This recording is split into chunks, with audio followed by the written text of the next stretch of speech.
You're watching a live stream when a quiet city street suddenly turns hostile.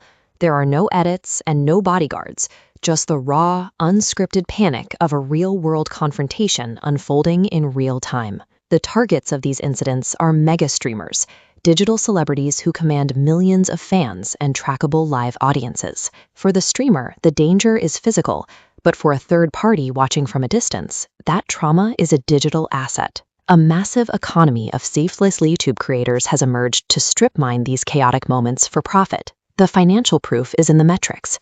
A single compilation video can pull 6.8 million views, generating $30,000 for a creator who wasn't even in the same country when the robbery happened. Why is this specific subgenre of negativity a guaranteed viral hit? To find the answer, we have to look at how creators are actively reverse engineering human psychology for a payout. Our brains are hardwired with a negativity bias. Evolution prioritized our ability to spot conflict and danger, making it physically difficult for us to look away from a disaster.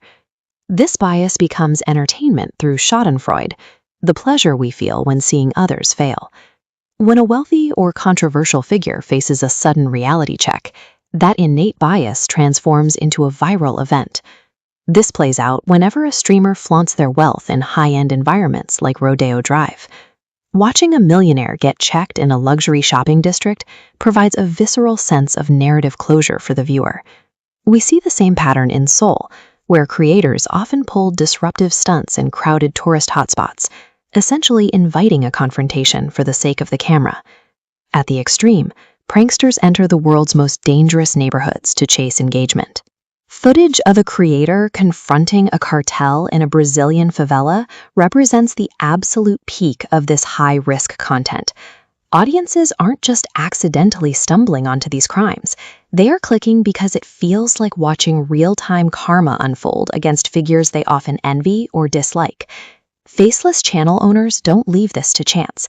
They run a ruthless market research playbook to identify these exact moments of peak tension.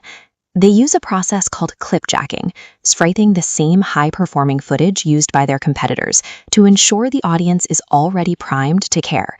These clips are then stitched into fast, snappy compilations. Every cut is designed to maximize the dopamine hits, keeping the viewer moving through. First is click-through rate. High-conflict thumbnails exploit negativity bias to force an impulsive click. Next is average view duration, holding viewers online. To prevent drop-offs, they use cliffhangers like, "This next streamer had it worse." This verbal bridge keeps you watching, completing the loop. It is a closed system.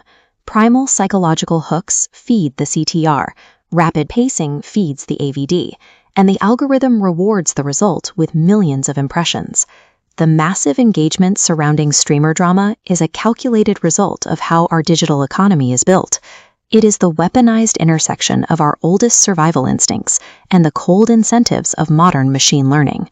We see the scale of this attention economy every time a crowd gathers, with thousands glued to their screens to witness the next disaster. As long as these metrics rule the economy, creators will continue to act as middlemen, optimizing and selling the most chaotic moments they find. These faceless channels function as a highly optimized mirror. They prove that the algorithm isn't forcing us to watch. It is simply giving us exactly what our darkest instincts demand. Thanks for watching. Don't forget to subscribe.